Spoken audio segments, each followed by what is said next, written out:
Yeah, bags you will be receiving when you join my program, and some brief demonstrations of the fun and effectiveness you can have working them. Here I'm just going to give you some demonstrations of the bags that you will A, be receiving when you join my program, and B, you will be learning to use them and be encouraged to train diligently with these bags. This is called a double end ball. I've never owned one before. I just purchased this one a while back, so I'm just now learning kind of how to use it. So I probably look pretty beginnerish on it. But I can see all kinds of potential in the world. It's rapidly becoming my favorite bag. It's pretty easy to hit it with soft and steady, jabs or steady punches rolling your hands and such like that. When you start hitting it with any power, then it starts to get a little more difficult. Here, it seems like I try hitting it a little bit harder and making some contact. I try to always practice, get a little knees and elbows in. Not necessarily knees with this bag, but I think coming up here I slide a couple elbows in. A little easy to, I've noticed, put your hand around that bag. Oh, let's cut the elbows out of that. I apologize. It's very hard editing this for me because I had so much footage. This is a speed bag. Of course, you'll receive a speed bag as well. I'll teach you the very basics of this, and then again how to circle the bag, and then how to crisscross the bag, how to hit it with back fists, elbows, straight overhands, jabs, how to make the bag go fast, adjust the position of the bag. Excuse me, a lot of fun, a lot of timing, and you just get good at hitting these bags, and then when you got an opponent coming at you, and you're envisioning these bags to be in your opponent's heads, it's so much more second nature just to tee up on the head of it comes in. Here I'm hitting the bag with hook punches, trying to develop that something I'm sure somebody else has done in the past, but to me I'm just trying to make it up myself. So in 52 I'm just kind of learning all over again. I got out of it for quite some years. I'm probably about 30% of what I used to be. It's going to take me a while to get back into it. I put some extra weight on. I got to drop about 40 pounds. I wanted to see what it felt like to have to deal with a weight problem. And not so much as letting myself go as this medication I'm on. It seems to make me a little heavier than I want to be. So I'm going to see how fast I can run this 40, see if I can get my six-pack back. These are called reflex bags. You'll also get a reflex bag when you sign up. My favorite of all the bags, I like them because they're so unpredictable. You can practice knees, elbows, bow wrists. You can practice kicks. You gotta be careful practicing kicks. I've noticed if you kick the metal, it hurts your feet a lot. So you should wear a shin and instep protector if you're gonna be kicking them. And beautiful for just practicing, your straight punches, your hooks, your uppercuts.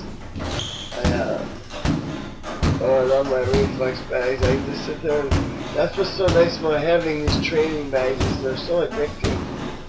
I have a TV set up downstairs, or else I have music set up downstairs. So I tend to either watch some TV, watch a movie, and get my workout in, or I will listen to music and get my workouts in. But I have a lot of fun with them. I just go from bag to bag. I switch the weights of the gloves I'm wearing. Now I'm wearing a 12-ounce training glove. They make me work the hardest, but they protect my hands the most. I can hit the bags the hardest without bruising my hands. And you gotta be careful not to damage the bones in your hands and set you back in training. So I believe in training in a safe, free environment. Again, these are kind of new to me. I'm just getting used to them, but as you can see, the opportunity to use your elbows and knees. I use my forehead with them sometimes. There's a lot of things you can do with them. Again, these are called reflex bags. So I just practice all kinds of weird moves and stuff, pretending the opponent's coming in. I either work on two for supervision, or else I'll just sit and work alone. Try to get the timing down, that spinning bag first. When that bag's moving, it's just so much different than a speed bag for working. Different punching combinations and things.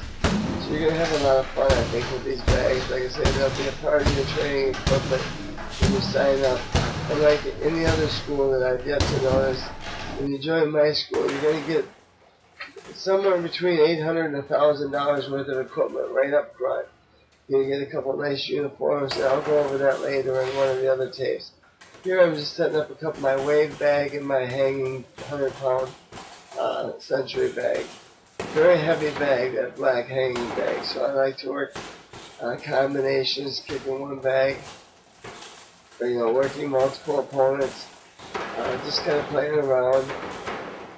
I'm pretty tired here. I've been working hard and long on putting this tape together, and I should probably get fresh for each segment, but I just wanted to get something up, something on my website to show you, what you'll get. You'll get a wave, you'll get a heavy bag, double M ball, speed bag, and a reflex bag will be all your bags.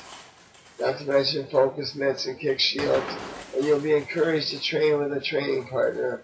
And we'll talk more about that when we get into the terms and conditions of my program, and the cost and what you get with your fee. And we'll talk about that when we come to that segment. Here I'm practicing. This is a kick I practiced for people. A lot of people now in mixed martial arts, they come in, they shoot, and they're going to take you down as a stand-up fighter.